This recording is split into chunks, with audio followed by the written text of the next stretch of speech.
Bom, gente, bom dia, boa tarde, boa noite, muito boa madrugada. Chegamos a mais um encontro na sua turma preparatória para analista. E hoje nós vamos começar com esse tema, pois na aula passada nós paramos na obrigação de dar a coisa certa. Então, na aula passada, paramos na obrigação de dar a coisa certa. E hoje nós vamos dar aí início com a obrigação de dar a coisa incerta. Então sejam muito bem-vindos à nossa aula de hoje e o tema obrigação de dar a coisa incerta.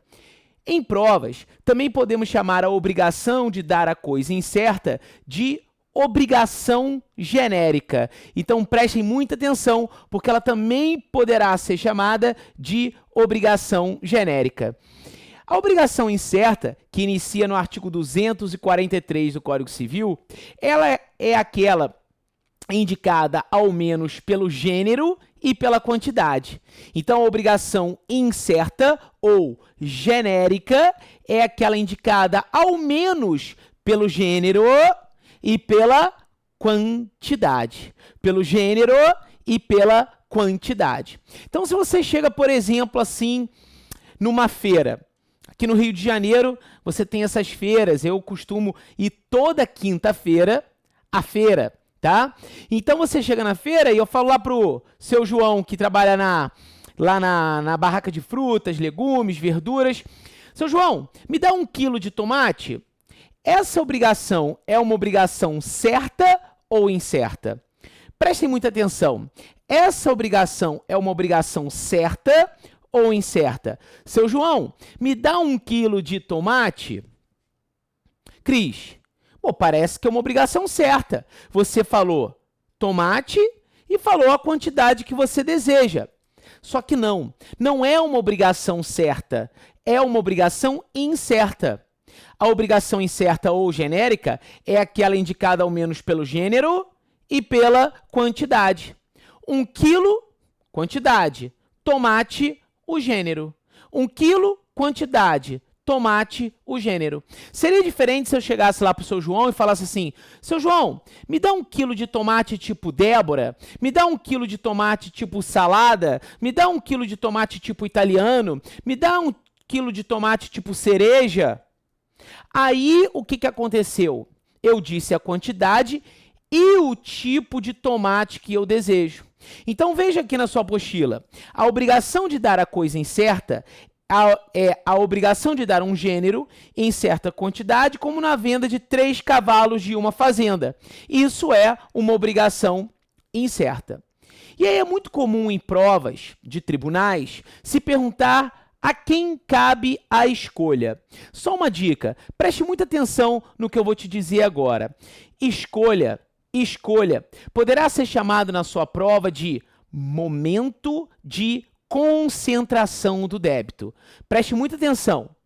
O termo escolha poderá ser chamado na sua prova de momento de concentração do débito. Então, se cair assim: acerca do momento da concentração do débito nas obrigações incertas, assinale a quem caberá. Opa! Então, ele está te perguntando, em outras palavras, a quem caberá a escolha. Bom, como regra geral, no direito obrigacional, nós adotamos a escolha com a regra do favor debitores. Olha só que dica muito boa. Favor debitores. O que significa favor debitores? Favor debitores significa em favor do devedor. A escolha, como regra geral, amigos e amigas, cabe ao devedor. A escolha, como regra geral, será cabível ao devedor. Claro, pela autonomia da vontade das partes, elas podem estabelecer que a escolha venha a caber a uma outra pessoa, mas, como regra geral, a escolha cabe ao devedor. Quando há escolha ou o quê? Momento de concentração do débito, a obrigação deixa de ser incerta e, segundo a lei, passa a ser uma obrigação certa. Quando há escolha, ou repito, momento de concentração do débito, a obrigação deixa de ser incerta e passa a ser uma obrigação certa. Há uma observação a ser realizada. Deixa eu pegar o meu vade-mecum só um instante. Tô aqui cheio de novidade para falar para vocês. Olha aqui, ó. O Direito Civil Sistematizado, 11ª edição. Grande novidade, ó. Quentíssimo. Queimando a mão, né? E também o Prática Processual Civil em Síntese, minha nova obra também, essa aqui é a 1ª edição, é um livro que tem resumo de direito civil e todos os quadrinhos de peças prático-profissionais. Então aqui, ó, tudo enegritado, tudo como se faz a peça, tá? Então aqui, ó, modelos de peças para vocês. Aqui são temas importantes que devem fazer parte do seu estudo. Mas eu vim aqui para pegar o meu VAD, né? Também é meu VAD, VAD Civil e Empresarial da editora Juspodium. Vamos abrir no artigo 246. Vamos lá? Abra comigo aí, artigo 246 do Código Civil. Olha o que ele diz. Antes da escolha, ou também você vai escutar momento de concentração do débito.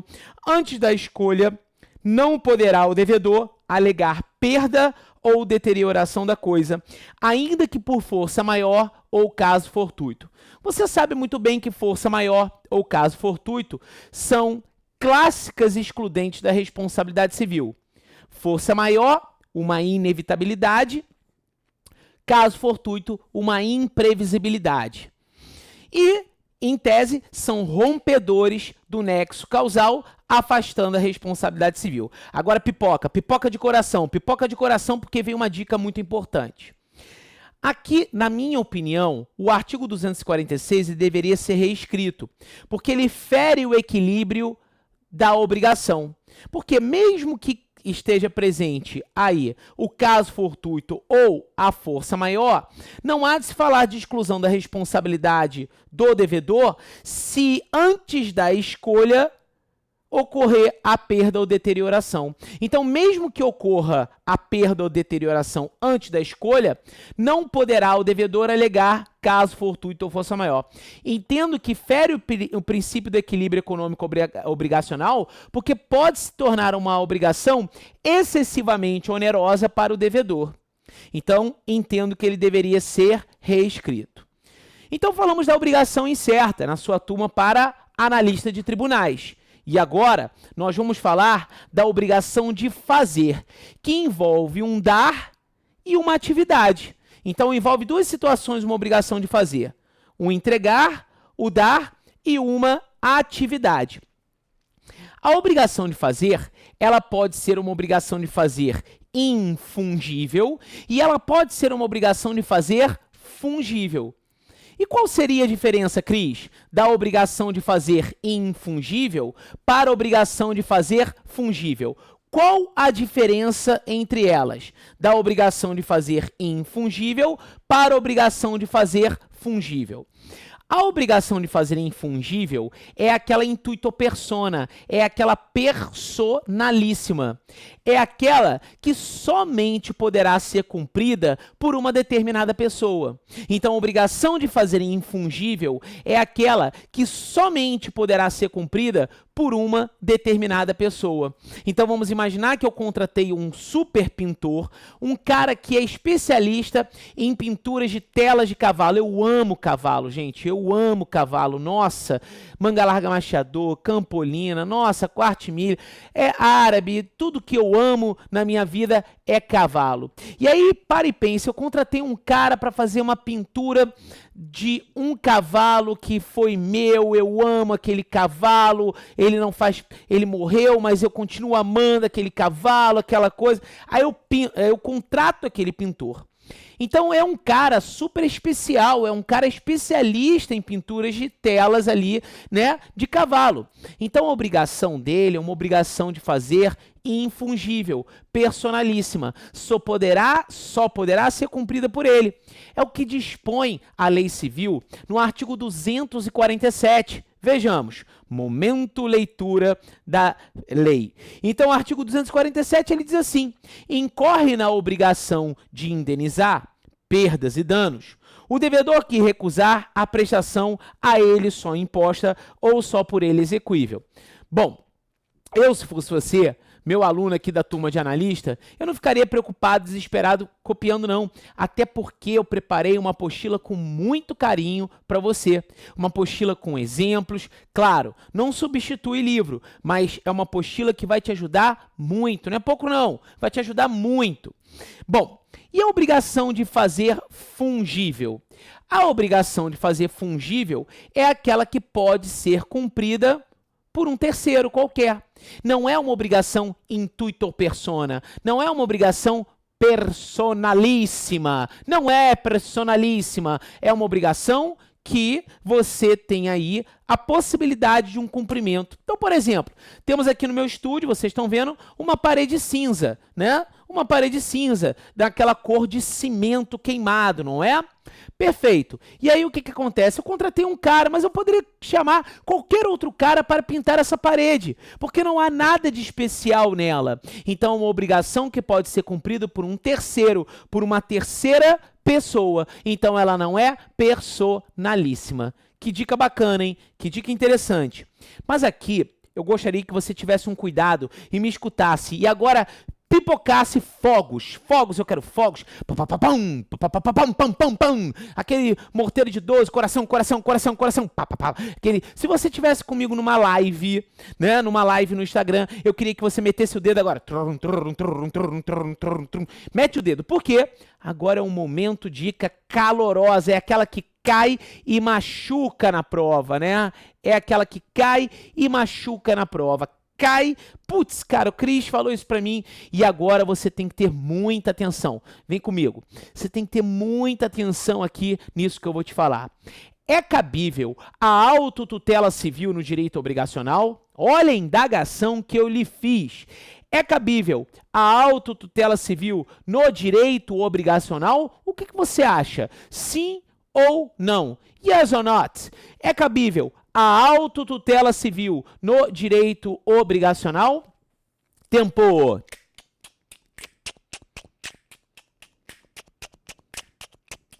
E aí, o que você acha?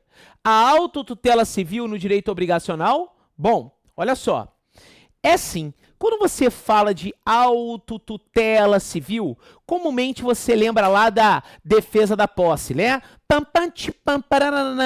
Aí tá lá o possuidor com a guarda levantada e pá, usando a força própria para defender a posse. Lá do artigo 1210, no seu parágrafo 1º. Você lembra logo da autotutela civil? Quando eu falo disso, você lembra, opa! Levante a mão, irmão, porque lá você tem a autotutela civil no artigo 1210, no seu parágrafo 1º. Mas é cabível a autotutela civil no direito obrigacional? Olha a pergunta que eu estou te fazendo. Eu quero coração, coração. Pam, pam, pam, pam, pam, pam, pam, pam. E aí? É cabível ou não é cabível? É sim. Nas obrigações de fazer fungíveis, é cabível sim a autotutela civil. Por quê?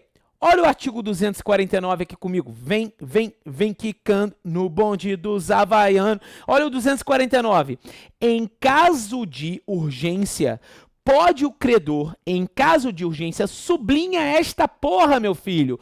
Em caso de urgência, sublinha, pega, né? Em caso de urgência, pode o credor, independente de autorização judicial, não irá precisar do juiz. Cris, vai precisar de juiz? Não, porra, a lei tá falando claramente para você. Em caso de urgência, pode o credor, independente de autorização judicial, executar ou mandar executar o fato, sendo depois ressarcido. Essa é a chamada autotutela civil no direito obrigacional. Então, vem que eu acertei, Cris, eu pensei, beleza, aquele só no passinho, aquele Alagrete, conga, conga, conga, Então, olha só, é cabível ou não é cabível a autotutela civil no direito obrigacional? Cris, já sei, claro que cabe, artigo 249, parágrafo único, te disse isso. Ok, aquele maluquinho lá, ok. Vamos passar então para a obrigação de não fazer. Segundo a sua apostila, segundo o livro Direito Civil Sistematizado, 11ª edição do professor Cristiano Sobral, aquele livro que você dá aquela moral para o professor. E aí o seguinte, a obrigação de não fazer é aquela que envolve um dever de abstenção. Um não fazer. Seja um não fazer por um mandamento da lei, ou seja uma obrigação de não fazer por acordo entre as partes. Então pode ser que seja uma obrigação de não fazer por um mandamento legal. Você não pode utilizar a propriedade com o fim de prejudicar outra pessoa. Então, por exemplo, o cara é casado, imagina essa cena. Casado lá, tá casado, bem casado e etc. E aí tem uma vizinha que se bronzeia todos os dias de uma forma diferente, vamos dizer, né? Com aquele micro biquíni, e o cara, para não querer ver, ele levanta um mega muro da casa dele, dividindo a casa dele para a do vizinho, tampando o sol para a vizinha que se bronzeia todos os dias. Ele está utilizando a sua propriedade com o fim de prejudicar outrem. Ou vamos lá imaginar um outro exemplo. Um cara mora num apartamento e ele tem 42 poodles num apartamento, né? 42 cachorros vezes 4 patinhas. Imagina se um late, todos latem, se um anda, todos andam. E aquele vizinho de baixo escuta aquele... Parece que ele tá num negócio, uma corrida de cavalo. Tá lá, são os 42 cachorros andando. Ou um cara que ele tem um apartamento e todo dia ele faz uma ravezinha. Todo dia, aquele tum. E aí? Bom, ele está utilizando a propriedade, não exercendo a sua função social. Não. Então, a lei proíbe que ele faça essas situações. É uma proibição legal, ok? Agora, pode ser uma proibição fundamentada em quê? Em um acordo entre as partes. Sabe aquele assim, o combinado não sai caro? É bem isso. O combinado não sai caro, obrigação de não fazer. Se eu combinei que você não pode fazer isso, não faça. Porque no momento que você faz, você descombinou. Aí é pancada. Porque o artigo 250, ele diz assim: extingue-se a obrigação de não fazer, desde que, sem culpa do devedor, se torne impossível abster-se do fato, que se tornou de não praticar. E aí o artigo 251 diz assim: praticado pelo devedor o ato cuja abstenção se obrigara, o credor pode exigir dele que o desfaça, sob pena de se desfazer à sua custa, ressarcindo o culpado de perdas e danos. Direito civil, deixa eu te dizer uma coisa, é suave na nave. Esse papo de dizer que direito civil é difícil é porque, porra, cara, de repente você não teve um professor gente boa que te ensinava de acordo com a realidade. Porque civil é desde o nascimento até a morte. Respirou docimase hidrostática de Galeno. Pronto, tá com personalidade. Respirou, meu filho. Respira, meu filho. Personalidade. Adquirir ali a capacidade direita, aí depois a gente estudou capacidade. Olha quanta coisa a gente já estudou na sua turma de analista. E até sucessões, que é a morte. Então, abertura ali do inventário. Então, direito civil é do seu nascimento até a morte. A outra pergunta que eu quero lhe fazer nessa maravilhosa manhã, tarde, noite, quando você estiver assistindo esta aula aqui no CERS, tá? Na madrugada, para quem é da madrugada, preste muita atenção no que eu vou te dizer agora. É cabível autotutela civil nas obrigações de não fazer? É cabível autotutela civil nas obrigações de não fazer? Sim ou não? Sim ou não? Olha o artigo 251 no seu parágrafo único. Em caso de urgência, já sabe, vai sublinhar esta porra, porque tem que ter urgência. Em caso de urgência, poderá o credor desfazer ou mandar desfazer, independente de autorização judicial, sem prejuízo do ressarcimento devido. Artigo 251 no seu parágrafo único permite a autotutela civil no direito obrigacional. A autotutela civil no direito obrigacional é possível, sim, também nas obrigações de não fazer. Ok? Agora esse momento é um momento que o bicho pega, porque a gente vai passar por uma outra modalidade de obrigação, e essa outra modalidade de não sai, a outra modalidade de obrigação que cai despencando. É tipo tiroteio no Rio de Janeiro. Fica os maluquinhos lá no alto da favela, os policiais vindo de baixo pra cima, os maluquinhos, pam, pam, pam, pam, pam, pam, mandando feijão em cima dos policiais. É tiroteio de pergunta como essa. As obrigações alternativas. As obrigações alternativas. Preste atenção, meu filho, porque isso espanca na prova. Isso espanca na prova as obrigações de natureza alternativa, que também, segundo o artigo 252 do Código Civil, poderão ser chamadas de obrigações disjuntivas.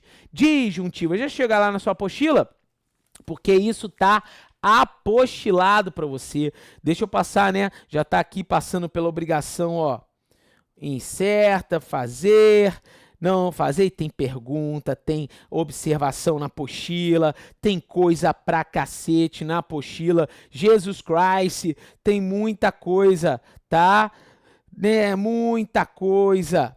Olha só, olha só. Olha aqui, olha os esqueminhas que eu monto para vocês, gente. Putz, é muito bacana essa apostila.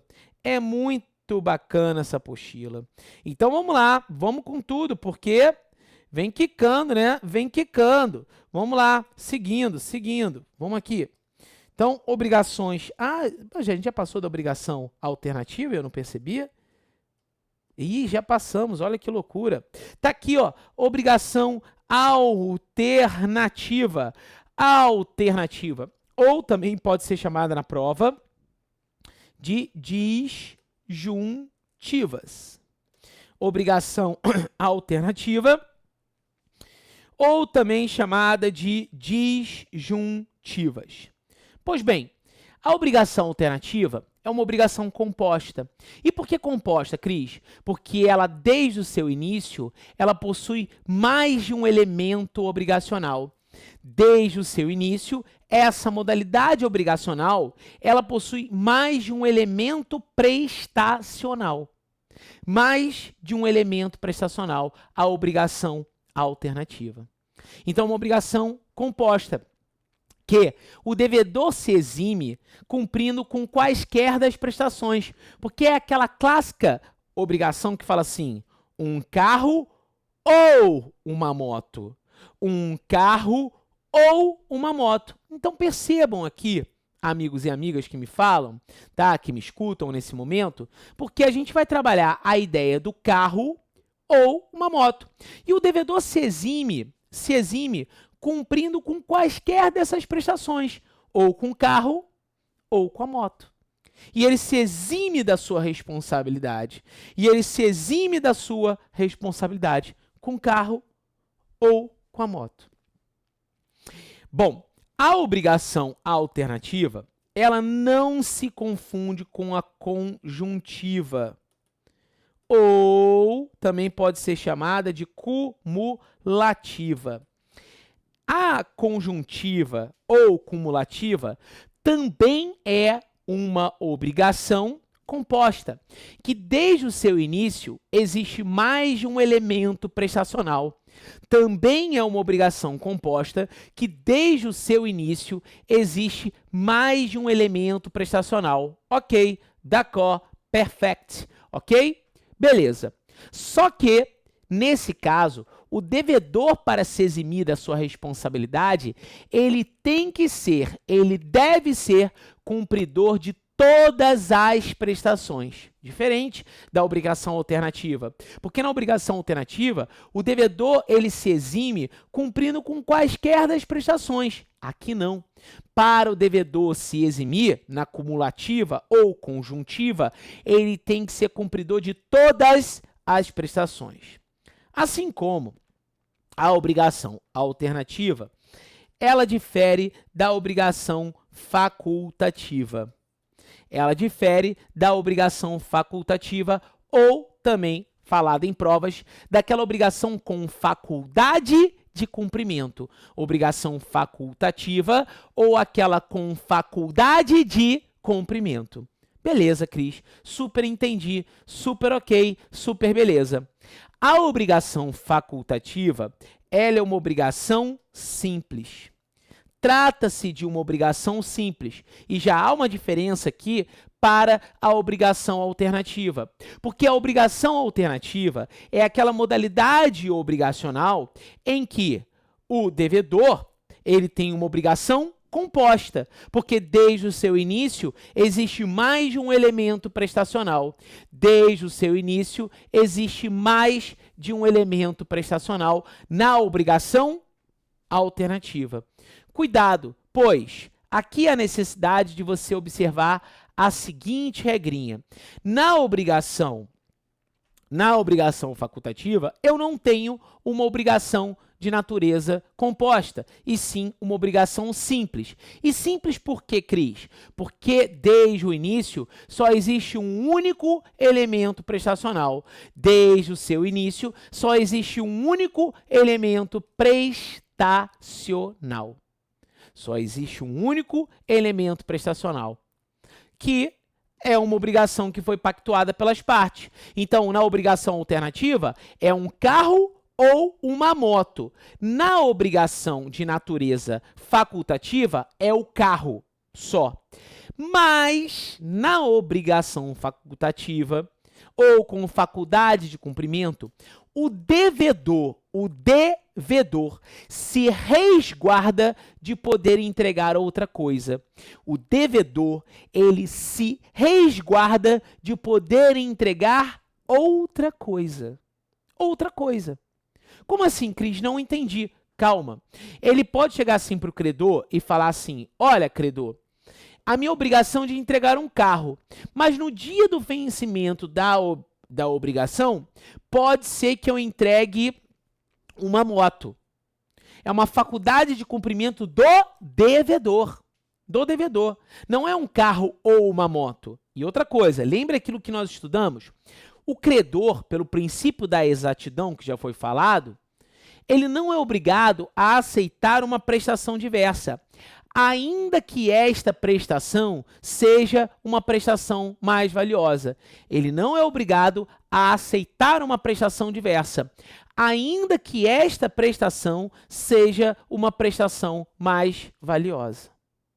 Ok? Mas aqui, o credor, na obrigação facultativa, o credor, ele consente em receber uma prestação diversa. O credor, ele consente em receber uma prestação diversa daquela que foi pactuada. Ele consente em receber uma prestação diversa da que foi pactuada, antes mesmo do vencimento da dívida. Porque você deve estar pensando assim, pô, se ele consente em receber uma prestação diversa, isso é dação em pagamento, mas não é. Não é dação em pagamento. Não se trata de dação em pagamento. Não se trata de dação em pagamento. Não se trata de dação em pagamento. Ok? Não se trata de dação em pagamento. Por quê? Para que haja dação em pagamento, para que ocorra dação em pagamento, tá? Para que ocorra dação em pagamento, tem que haver o vencimento da dívida. Para que ocorra dação em pagamento, deve haver o vencimento da dívida. Ok? Na obrigação facultativa ou com faculdade de cumprimento, o devedor se resguarda de poder entregar outra coisa. E ele oferece outra coisa para o devedor antes mesmo do vencimento da dívida. É como se fosse, isso não é muito técnico falar não, mas é como se fosse uma dação em pagamento, aqui ó, entre aspas, né? A galera gosta de fazer isso. É como se fosse uma dação em pagamento antecipada. É como se fosse uma dação em pagamento antecipada, mas não é dação em pagamento. É obrigação facultativa, porque o devedor, ele se resguarda de poder entregar outra coisa. É uma faculdade de cumprimento dele.